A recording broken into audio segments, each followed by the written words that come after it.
l-20 sena tal-Ikirix minn April fuq 1. Stħarriġ li sar mill-Miskop kollaborazzjoni mal-Kamra tal-Kummerċ juri persuni li jużaw l-internet u li għandhom smartphone telaw għal 91% żieda 17% fuq l-2017. Waqt konferenza fil-Kamra tal-Kummerċ ġi spjegat kif dan jikkontrasta mal-użu għall-computers li kull ma jmur qed ikompli jirreġistra tnaqqis. In-nisa huma l-aktar li jużaw l-smartphones b'95% imqabbel ma' 87% fost l-irġiel li jużawhom. Il-faxxa tal-età li l-aktar li tuża smartphone id-dik ta' bejn 25 u l-34 sena, segwita minn dik bejn 35 sena u l-44 sena. L-inqas faxxa ta' età li tuża smartphone kif mistenni id-dik ta' 55 sena u iżjed bi 80%. Ir-raġunijiet primarji wara l-użu tal-internet sissa fl-2024 huma il-browsing u l-aċċess għal mezzi soċjali. B'dan tal-aħħar irreġistra żieda ta' 10% mill-2017 lil hawn. Tkellimna ma' Kirsti Mikallef mill-Misko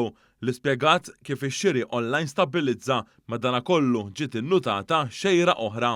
Rajna wkoll li x-xiri online stabilizza issa, ġifieri n-nies li qed jixtru online għalkemm huwa persentaġġ kbir minn sena l ilu jikber issa din is-sena bejn din is-sena u s-sena l-oħra qisu stabilizza, imma dawk in-nies li qegħdin jixtru online qegħdin jixtru ħafna iżjed prodotti diversi, servizzi, ġifieri hemmhekk qegħdin inżidu wkoll. Rigward l-użu tal-apps f'pajjiżna Mikallef spjegat li Facebook u WhatsApp jibqu l-aktar popolari.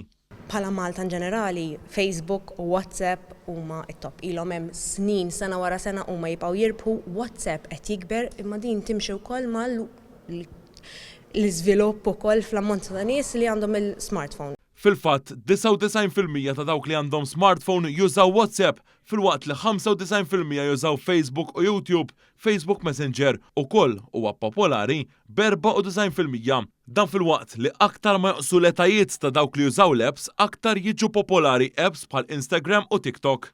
L-iżra li jkunu n-nies huma iżjed probabbli li jużaw Instagram imma mbagħad Facebook l-fletajiet kollha, ġifieri Facebook huwa dak li ħatolqot il-kulħadd regardless ta' kemm għandhom żmien, imma mbagħad Instagram huwa xi ħaġa naqra iżjed immirat għal dawk li għandhom 35 jew inqas, ġifieri WhatsApp u Facebook kulħadd u mbagħad jkun hemm dawk l-apps bħal TikTok illi huma iżjed popolari maż-żgħar.